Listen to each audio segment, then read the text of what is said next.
देखिए, मैं यहाँ सरसा आया था।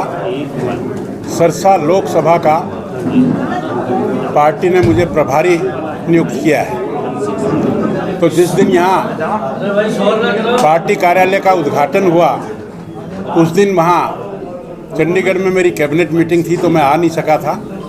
तो इसलिए मुझे एक दफ़ा सरसा आना ही था। सरसा के कार्यकर्ताओं से मिलना था, यहाँ से कुछ जानकारियाँ लेनी थी। उस निमित्त मैं इस लोकसभा के लिए जो कार्यालय सरसा में खुला, वैसे तो पूरे 10 के 10 लोकसभाओं में हमारे कार्यालय खुले हैं, तो उस निमित्त मैं यहाँ आया था। कार्यकर्ताओं से मैंने मिलजुल कर पार्टी की उपलब्धियों की और किस तरह से हमें पब्लिक के पास जाकर और लोकसभा का चुनाव जिताना है, इस बारे में मैंने बातचीत की। अगर मैं स्वच्छता की बात करूँ सर, तो लोग जो हैं, आमजन जो है, स्वच्छता से बहुत परेशान है।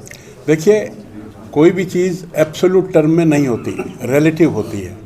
हमारी सरकार ने आते ही पूरे प्रदेश में 13 क्लस्टर बनाए। ये क्लस्टर पिछली सरकारों ने नहीं बनाए थे। आज हमारी सरकार स्वच्छता के बारे में कलेक्शन पर ध्यान दे रही है, डोर टू डोर कलेक्शन, फिर ट्रांसपोर्ट पर ध्यान दे रही है और फिर उसका निस्तारण करने पर ध्यान दे रही है। उसके निस्तारण से जो भी हम कूड़ा इकट्ठा करते हैं, उसमें कंपोस्ट निकलती है, उसको हम किसानों को देते हैं।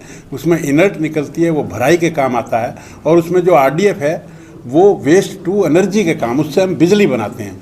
ये व्यवस्था पिछली गवर्नमेंटों ने नहीं की। लेकिन फिर भी मैं आपकी बात से सहमत हूँ कि हमें स्वच्छता की ओर आगे बढ़ना है और तेज़ी से काम करेंगे और स्वच्छता लाएंगे। रजिस्ट्रियों से भी सर बहुत परेशान हैं जी? रजिस्ट्री सर, नहीं, रजिस्ट्री में तो हमने जो व्यवस्था की है, पूरे देश में हरियाणा नंबर 1 है, जिसने 47,52,000 प्रॉपर्टियों को शहरी एरिया में मैप किया है।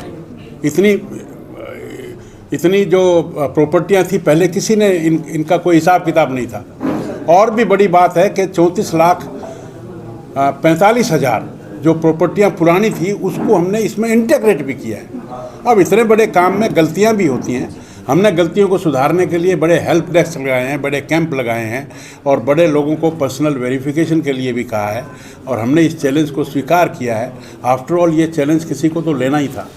जहां हम 47,55,000 प्रॉपर्टियों को कलमबद्ध करेंगे, तो गलतियां होना स्वाभाविक है। और जो अधिकारी जहां हमें दोषी पाए गए हैं, उनके खिलाफ हम एक्शन भी ले रहे हैं। कानून को पटवारियों में लगातार हड़ताल चल रही है, उससे आम आदमी नागरिक परेशान हो रहा है, रजिस्ट्री कराने के लिए भटक रहा है। क्या नहीं, अब तो हम रजिस्ट्रियाँ ऑनलाइन ही कर रहे हैं।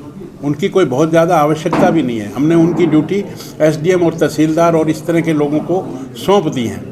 तो दिक्कत थोड़ी बहुत आती है, लेकिन हमने उसकी काफ़ी व्यवस्था की है।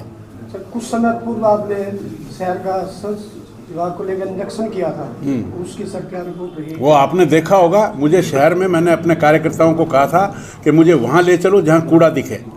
ना तो डब वाली में मुझे कूड़ा दिखा, ना सरसा में कूड़ा दिखा।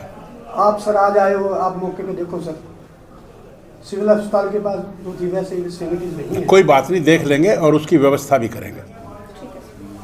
धन्यवाद। प्रताप जी।